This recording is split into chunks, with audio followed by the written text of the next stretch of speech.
The following is a special presentation of Tony Kurre Radio.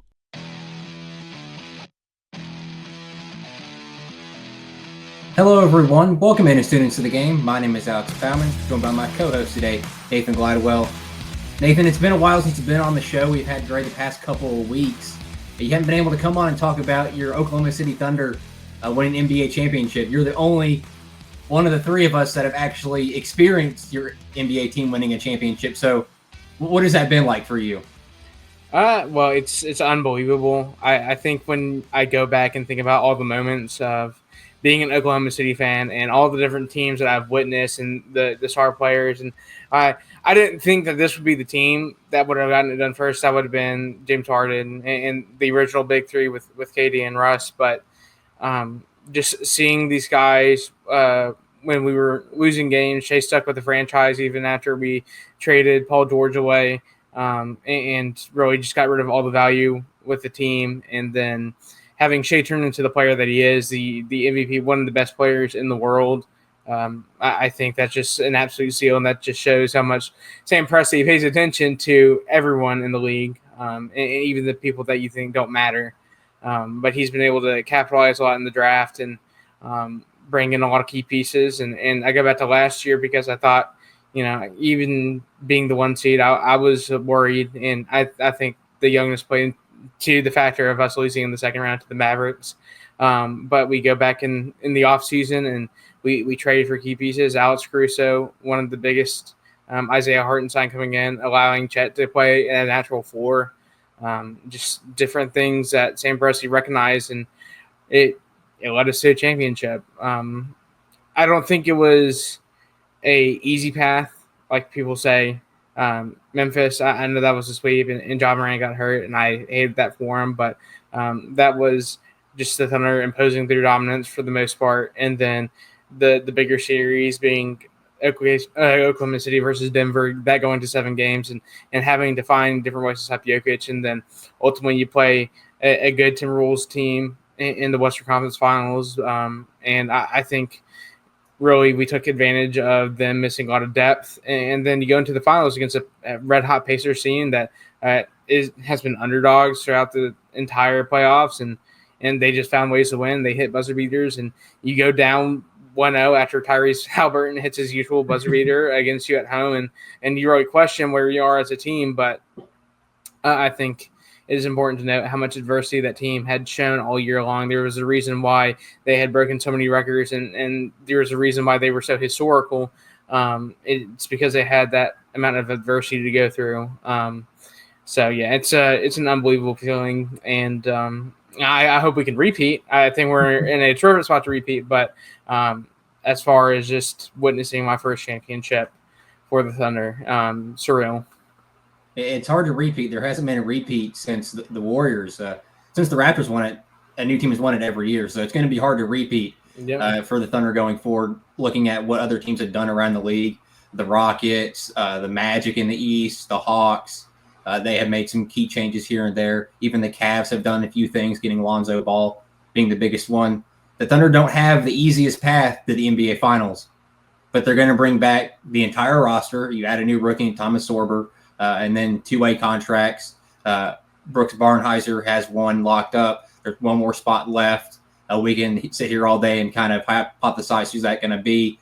We kind of know who it's going to be, Nathan, watching Summer League. But it's been crazy watching the Thunder grow from the worst team in the NBA to being the best team in the NBA record-wise, stat-wise, player-wise. It's just crazy to see the historic rise of that team. And poor Gray and his team has been the worst team in the NBA for his entire lifetime. I feel for the dude. Unfortunately, he couldn't be here today to talk about that and then talk about what we got coming up, Nathan. We're going to go by levels here, starting out in high school football, then college football, and then the NFL, and then we have a funny little thing to wrap up the show today. But let's start off with the high school football story.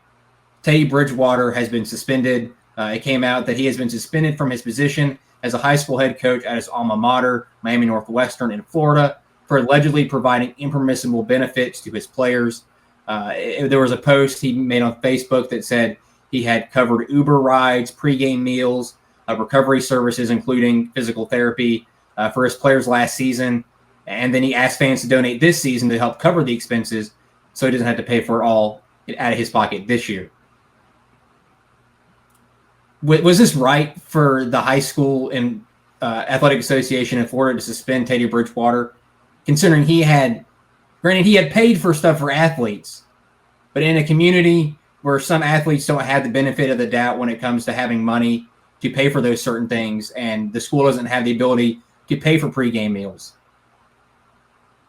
What is this athletic association doing high school wise? Well, I mean, I know they have certain rules in place, and that is to protect the athletes from being taken advantage of. But this is type of behavior that we need to uplift in the community. What Teddy Bridgewater was able to do last season as a coach, and being there for these kids and providing for them. And not everyone has the access to certain things, like you said. And the fact that Teddy Bridgewater was able to use his wealth and the money that he financially gained from the NFL and uses it for the community to uplift his roster. I mean, it's incredible. That's not something we should punish. I think it's horrible that the Athletic Association went through that and decided to suspend him. I get their rules in place, but this is something that you want to see and you want to encourage. And by suspending a coach for doing it, it cracks down on anything in the future. So you really wonder, is this something we need to change in the rules? And I think it absolutely is. Number one, it affects coaching and it affects that the team, the players, the players' families, everyone around them who don't have access to certain benefits. So I hate it. I absolutely do. And I think the rule needs to be changed. But I get that they were trying to enforce a rule that was already set up. Yeah, as I was going to say, is I get the rule, especially with the NIL and what it's done to college football, trickling down to high school football now. We've talked about it numerous times on this show, the Thompson high school football player getting offered six figures to go play high school football in Texas. Mm-hmm. I can only imagine what's happening in Florida with their NIL loose guidelines there. This could be seen in some aspects and in some programs, in some high schools, as luring athletes to come to your school, whether, not saying Teddy Bridgewater did this, but a coach promising a player, hey, if you come to my school, I'll cover your physical therapy. I'll pay for all your rides. I'll pay for all your gear, all that type of stuff. That can be alluring to athletes coming to a program or transferring from high school to high school. So I understand from the High School Athletic Association's point of view of having this rule in place to prevent stuff like that from happening. But that's not what Teddy Bridgewater was doing here. He was uplifting his community, supporting people that couldn't support really their kids in this program. They couldn't afford to maybe pay for Uber rides. The kids didn't have a ride to football practice. That's prevalent in this society where both parents have to work to make ends meet. Sometimes the parents can't make it home in time to get their students to school to make practice. Physical therapy, that's pricey, especially if you don't have health insurance and stuff like that. It's not like Teddy Bridgewater was trying to get athletes to come to his school. He was retaining athletes that were already there and making sure they were taken care of so they can succeed not only in football, but in life and don't have to worry about expenses that they didn't need to worry about. It's just, you see both sides of the coin, and it's hard to find middle ground, but athletic associations around the country need to find that middle ground where you're allowing coaches to help athletes and help parents of these athletes, but also preventing coaches from using the rule and abusing it to where they're luring athletes to the program by paying for certain things. That's the middle ground you have to find. And unfortunately, Teddy Bridgewater was the poster child of this. I really do hope that he's not the last person that has to deal. The first person. Hope he's the first and last person that has to deal with this. And the high school athletic associations around the country will make necessary changes to uplift the coaches and the players in these communities. Something more idiotic, Nathan, than what that ruling was. Woo! We get to talk about this. Greg McElroy went on Paul Feinbaum during SEC Media Days. Pretty interesting comment he made. He said someone very much in the know, someone he respects and trusts, believes Nick Saban is not done with coaching. The quote here is, "This is a little bit out of left field, but the question was asked of me by a very much in the know person that I have a lot of respect for. They seem to think Nick Saban's not done coaching. He's pretty adamant that he thinks Nick Saban will be coaching again. Look, if it wasn't someone noticeable, I'd never say a word." Is Nick Saban done coaching, or is he coming back, Nathan? Because according to Greg McElroy, he's coming back. Or Greg McElroy's source, because Greg McElroy did follow up and say he doesn't believe he'll come back, and Paul Feinbaum said he doesn't believe either. But yeah, first of all, I would say talk to Miss Terry, because Miss Terry would have a lot to say on the matter. But whatever source, I don't care who it is. If it's not from Nick Saban directly, this is not something you leak. This is not something you talk about, because it is very obvious that Nick Saban last year was very happy with the way things went in going through game day and being able to go around the different campuses and being involved in ESPN and what all they do there. And I think he's enjoyed being retired from coaching. I think that he is in a very good spot. He's enjoyed being around his family and along with Miss Terry. So there's not anything that says, oh, yeah, he wants to come back. There's not an immediate thing that he's unhappy doing what he's doing right now.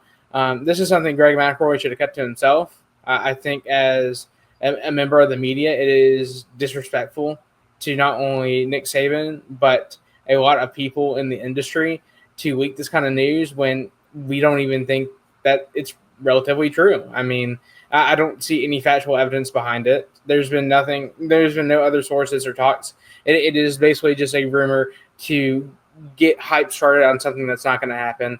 And whether that just be Greg McElroy trying to fish for more engagement from people, or SEC Network making him say it as more of a plant, or ESPN just trying to get a rise out of certain people. I don't know what it is, but this is super idiotic to say. And if you're not 100% on something someone is saying, it shouldn't be broadcast to the media. It shouldn't be spread like wildfire like this. This is just disrespectful to media and journalists. If you can't identify the source in something like this, you don't need to be talking about it. Now, there's certain subjects where you shouldn't identify a source by name. But in this situation, talking about Nick Saban in college football, you better have a source and you better name it. Even if you say a college athletic director or so on and so forth said Nick Saban is not done with coaching, well, at least you put, okay, well, there's some merit behind this. It's a college athletic director. Yeah, exactly. For all we know, it could be Greg McElroy's brother or something. It could be some random person that he knows and trusts, but might not be trustworthy to us. It's wild that he went on Paul Feinbaum and made this comment without having any factual evidence, like you said, Nathan, to back it up. It felt like it was made for clicks. Exactly. And I guess it worked because we're sitting here talking about it. Yeah. But if you're thinking about Nick Saban coming back to college football, let's say it's somewhat true. Nick Saban does. I will have to be institutionalized. Well, I mean, I will go if he isn't on another sideline. You won't see me. I will be somewhere else. That would be. I think. Would you agree, Nathan? It would tarnish his legacy as the greatest coach of all time. I think it would, and that plays into another factor. Why would Nick Saban come back to college football and to say that it's in now? He already said he didn't agree with it. He already said that it didn't benefit his coaching style. So why would he come back and go and take over a school to go lose games and tarnish his legacy? There's no point to. He also said that he wouldn't coach at any other school besides Alabama ever again. So it's not like he's going to go take Kalen DeBoer's head coaching job. There are viable spots for him within the school where he can coach, but I don't think that it's likely he goes back to coaching, and I don't even think it's likely that he's a head coach if he comes back. I think he is fine taking a secondary role if he did. But again, this is all speculation. There's no factual evidence to back this up. This is nothing but clickbait, and Greg McElroy is the cause of it. And a lot of people know how I feel about Greg McElroy. He played for the University of Alabama. He did a lot of great things for that team, for the school, for the fan base. But now he makes me mad with the amount of stuff he says. He is so anti-Alabama. It's so incredibly mad. I cannot watch him. I don't get why he is so anti-Alabama now. I guess he just doesn't want to appear biased whenever he does commentating. But it is so annoying, and I've lost a lot of respect for him. For some of the stuff he said and stuff like this makes me lose even more respect for him. It's wild. The only way I think Nick Saban gets back to coaching is if he's in a situation like Kalen DeBoer is at Alabama, where Kalen DeBoer has a GM in Courtney Morgan, who's the best in the country, and Courtney Morgan manages a transfer portal. He goes and talks to those players. He handles writing the checks. He does all that type of stuff, and Kalen DeBoer really handles a little bit of high school recruiting. If he has to get in the transfer portal, he handles that a little bit, meeting with the players, talking with them. And then Kalen DeBoer handles, obviously, coaching. That's what Nick Saban would want to do if he got back into coaching, is have the GM handle the stuff he doesn't want to handle like Courtney Morgan does. That would be the only situation Nick Saban ever considers coming back to coaching, is if he goes to an Alabama-type program that has a GM that is the best at what he does, and Nick Saban does not have to deal with all the crap that goes on with the transfer portal, because that's the reason he really left coaching to begin with, was the transfer portal. And when players, after their loss against Michigan, went up to him and said, okay, how much money am I going to get to come back? How much money can I make here? They weren't worried about coming back next year and getting back to the situation and winning the game. They worried about getting money. The only situation I see is the GM situation that they have at Alabama, luring Nick Saban back to coaching. Mm-hmm. All right, last thing of the football discussion today, Nathan, moving on to our pro football, the NFL, and the NFL rookie holdouts. It was reported earlier that Los Angeles Chargers second-round pick from this year's draft, wide receiver Trey Harris, is a training camp holdout and is very well the first and unprecedented number of holdouts for second-round draft picks. This comes after the Texans and the Browns guaranteed the full deals of their second-round picks, Jaden Higgins and Carson. I can't pronounce his last name. I'll probably get in trouble if I try to. They were the two of the top three picks in the first round, or they were the top two picks in the second round. Sorry. And then you also have guys like Shamar Stewart and Jahdae Barron, who were first-round draft picks that still have not signed their contracts either. And you have Shamar Stewart back at Texas A&M working out and refusing to sign any contract with the Bengals. What is going on in the NFL, Nathan? This is, like I said, unprecedented. Well, first of all, a lot of the blame falls on the Texans and the Browns for guaranteeing second-round contracts. That's not something that's been done in the NFL. It's not something that should be done in the NFL. First-round guarantees for their contracts, that's completely fine. First round, that warrants it. That's a locked-in player right there. You guarantee that man's money because they're going to make an impact for the most part. There's not going to be a lot of busts there. When you get into the second round, and I get being on the cusp of being a first-round pick, but you were picked in the second round for a reason. You weren't good enough to be a first-round talent. There's a lot of indecisiveness with you still. So we're not going to guarantee your money until you prove it on the field. You are a rookie in the NFL. And while you might have proved stuff at college, there's still a lot to prove in the NFL. And obviously you weren't one of the best players to get drafted in the first round, so it's something you have to go prove. But it falls on the franchises that want to go and guarantee these second-round contracts. So now every other player in the second round is going to see, oh, well, these guys got their contracts guaranteed and their second-round picks. Why can't I, who got drafted in the second round, get my contract guaranteed as well? And it's going to be a domino effect because people are eventually going to give in. All these second-round picks are going to get their contracts guaranteed, and then some franchise at some time is going to guarantee a third-round pick's contract. And it's going to be a domino effect. So it's horrible. And then when you go and talk about Shamar Stewart, the Bengals are just being idiotic. That's a first round talent. And the fact that you want to throw in a clause in his contract to say, if you don't play well, we're going to cut the last 2 years and you're not going to get that guaranteed money. That's just asking, like, why wouldn't you sign him to a regular contract? There is not a lot to lose with it. And he is a viable first-round draft pick. That's why he picked him in the first place. We saw his film at Texas A&M. He made a huge impact on the field. I think he was going to make a huge impact for the Bengals right off the start. But the fact that you want to go and have these issues with paying the man his money, I don't blame him all that much. I mean, that falls on the Bengals. This falls a lot on the franchises for what they have done. And it's Shamar Stewart. I don't know how it's going to work if he's able to go back to college or not. I don't know how he has eligibility to or how that even works. Sue, like Diego Pavia did. He'd probably just sue and get it. Probably at this point. I don't know. It's out of my area of expertise now, but we'd be avoiding all these conversations if these franchises would just guarantee first-round contracts and not worry about second-round contracts. The rumor, right, or the rule for this is going to be is if these players don't sign their contracts within a year, and the draft comes around, they can re-enter the draft. So Shamar Stewart goes the entire season and doesn't sign his contract, he can re-enter next year and get drafted by a different team. Now you're risking not getting drafted in the first round or even the second round. And then the second round draft picks might even fall to the fifth, sixth round, might go undrafted. That's what you're risking.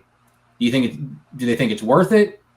Should they do it? That's the big question. Are you willing to risk losing out on maybe 1 year not guaranteed over getting a lot less money in your entirety of your contract? That's what these rookies have to weigh going forward. Now, Shamar Stewart's on his own here. The Bengals are just idiotic, stupid. Why are we putting this clause into his contract? It wasn't in the last two rookies they drafted. Amarius Mims and Miles Murphy wasn't in their contracts at all. The Bengals are generationally dumb losers when it comes in contract negotiations. They just recently started giving money away like they did with Joe Burrow and Jamar Chase and T. Higgins. But you don't re-sign Trey Hendrickson. He's sitting out the season. You draft what you assume would be his replacement in Shamar Stewart. You refuse to pay him. Do you want to win football games? Joe Burrow cannot win you every football game. Unfortunately, in the AFC, there's a person named Patrick Mahomes that you're going to have to get through. And there's another person named Josh Allen. There's also another person named Lamar Jackson. Mm-hmm. Joe Burrow cannot do that by himself. The offense cannot win you football games in the playoffs every time. Defense has to show up. I mean, you don't have somebody rushing the passer like the Bengals do right now. What are you going to do? Yeah. Stupid situation. Just pay the man his money. Just pay him his money. Get it over with. Rip the Band-Aid off. You're going to have to do it one way or the other. Mm-hmm. Last thing today, Nathan. Think you were looking forward to this the most. This has gone viral on social media. Mattel is debuting the first ever Uno social club at the Palms in Las Vegas. The immersive, over-the-top experience is designed to bring the iconic card game into a real-world setting. That's what Mattel released in their news release. It's not going to be on the casino floor. It's going to be a private room where you can go into and play Uno. You have to be invited to it. And it's not only going to be in Vegas, they're going to expand it, Nathan. They're going to be going to L.A., New York City, Chicago, Atlanta, and Austin. The closest one to us, obviously, is Atlanta. What do you think about them bringing Uno to casinos? Are you going? Well, I had to get the invite first. Not to like toot my own horn, but I'm the Uno master. I know everything about Uno. I'm the best, because there's so much skill in playing Uno. But I think this is a very creative idea, and this is definitely a game everyone has played at least once in their childhood, and it brings back fond memories. And the fact that we are incorporating into gambling is a little bit funny. But I really have questions around, like, what are the official Uno rules? Because everyone always plays with different sets of rules, and can you stack the plus fours? It's really confusing, yeah. So I would have to study a rule book, and then how do I even get invited to one of these things? So yeah, but it's creative. I enjoyed the thought of the idea, and maybe we'll just start playing Uno a lot more to just try to get good at it. But in reality, it's not a strategy game. It's not very skillful. You're just trying to get rid of your hand. It's there's not a lot of math involved in doing this. I wonder what the arguments and fights are going to be at the table when somebody puts down a +4 when you got Uno. That's going to be something that'll be fun, because that's always an argument or a funny discussion at the table when we're playing with friends. Is you have the Uno and then somebody hits a reverse and you get hit with a +4 from somebody else, Exactly. or you get hit with a skip. How does that play out in a setting? And a lot of times it's a personal thing. Like you're not just handing a +4 to someone random.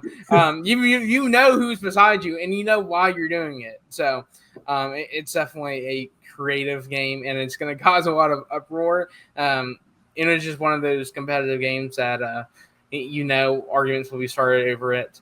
But it's very creative, like I said. Nathan, if you want to enter the contest to go play in these Uno-themed rooms or suites, you must post a TikTok video using Mattel's new Uno reverse card filter and the hashtags #Uno Social Club and #Mattel Contest. You're 21 years or older, so you already qualify there and be living in the United States. That's what you have to do, Nathan. Would you be willing to do that to get into the room? I guess we'll have to see and find out. Before we wrap up today, Nathan, and get out of here, outside of Uno and games that are already in casinos, what would you like to see brought to it that you know and love as a card game? I mean, I guess we can throw in Goldfish. Go-Fish. That's an iconic game. Other than that, I didn't play a lot of card games growing up. I played a lot of board games. So if you want to incorporate some board games, let's throw in some Sorry in there. Let's get a game of Sorry. We'll get into a fist fight at the casino. Oh, I know. That is a different level of competitiveness. I could probably think of some other ones. There's a lot of good Monopoly would be there for hours. Oh, well, yeah. You wouldn't leave the casino if you're playing Monopoly. It's just an endless game of Monopoly. That's awful. But there's definitely some other ones out there. Battleship would be fun. People cheat a lot of Battleship, so that's something you got to watch out for. Gosh, what else is there? I don't know. I can't think of board games off the top of my head, but there's a lot out there that you can turn into.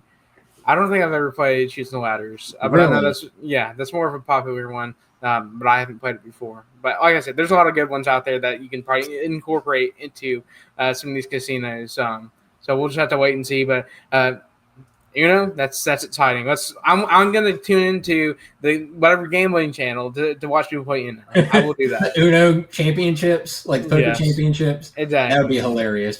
People stream it all the time on Twitch and YouTube where they show that type of stuff. The biggest one was when Ninja, Tim the Tap Man, Courage JD, and I believe basically I Do Work were streaming Uno. And then there was that viral moment where Ninja had like 5 cards in his hand left, and it was green.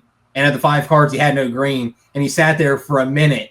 And he was like at 20 cards. Yeah, that's exactly what happens. And then he's like, I don't have a green card. And he finally got one, played it. And then the person that was right after him hit the reverse. And so he had to draw again. And then at the end of it, he gets a +4. And for some idiotic reason, he makes the color green again. It's wonderful. That's the type of moments that I would love to see with Uno coming to casinos. That would be the best moment, is just seeing that happen to someone where they're working the table. They're down to 5 cards or 2 cards or 3 cards. Oh, it's red. All they have is blue and yellow. What are we going to do? Good luck. Go around. That would just be an experience to watch and then even play if you were able to get into that suite. But this is something new and exciting. I hope casinos and places around the country kind of dive into this, add new games, new fun experiences. Like you were talking about, Nathan, with Sorry, even in casinos would be funny. That would go crazy. Clue would be kind of cool in a casino setting. I don't know how you would implement that, but that's also cool.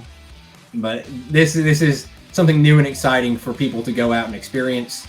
I appreciate everyone for listening and watching Students of the Game.